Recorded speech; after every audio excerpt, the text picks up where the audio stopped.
نے اپنے محبوب محسن انسان صلی اللہ علیہ وسلم کو فرمایا ہم آپ کو ایک قیمتی تحفہ دینے والے ہیں اور یہ بہت اعلیٰ وظیفہ ہے اور اعلیٰ وظیفے کو اعلیٰ جگہ بڑی عطا کیا جاتا ہے لہذا نماز عرش اللہ پر بلند عطا کی گئی برادران اسلام توحید و ایمان کے بعد انبیاء علیہ السلام نے نماز ہی کو اہمیت دی نماز کی تلقین کی قرآن پر جگہ جگہ ہے یا ایھا الذین آمنوا استعینوا بالصبر والصلاۃ اے مومنو صبر اور نماز کے ذریعے مدد طلب کرو صحابہ کرام رضوان اللہ علیہم اجمعین کے سامنے جب حضور اکرم صلی اللہ علیہ وسلم نے معراج کے موضوع کا ذکر کیا اور نماز کی بشارت دی تو تمام صحابہ کرام جھوم اٹھے سبحان اللہ اب تو ہم نماز کے ذریعے ہر مشکل آسان کر دیں گے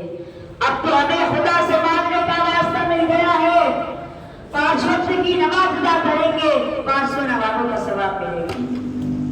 نماز جنت حاصل کرنے کا ذریعہ ہے نماز رضا حاصل کرنے کا وسیلہ ہے نماز رسول اللہ کی محبت حاصل کرنے کا واسطہ ہے عزیزان گرامی کہ دل میں ہر ایک انسان کے حسرت ہے جہاں کی وہ باغے جہاں سر کو جھکانے سے ملے گا برادران اسلام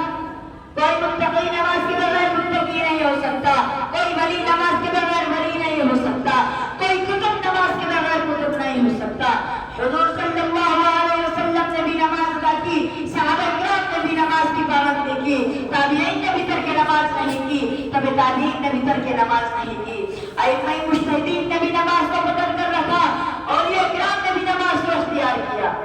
کوئی بتا دو کہ کسی نبی نے نماز ترک کی ہو اور نبی بن گیا ہو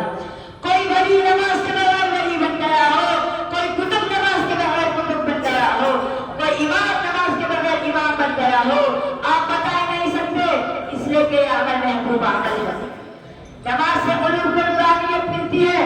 نماز سے ایمان و عقائد کو قوت ملتی ہے نماز زندگی کو افراد سے زیادہ روشن کر دیتی ہے نماز اس وقت چراغ کا کام کرتی ہے جب چاروں سے اندھیرا ہو یعنی قبر کے اندر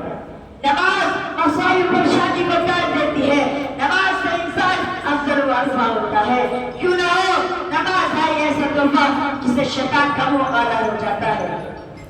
نماز سے فیصلہ ہوتا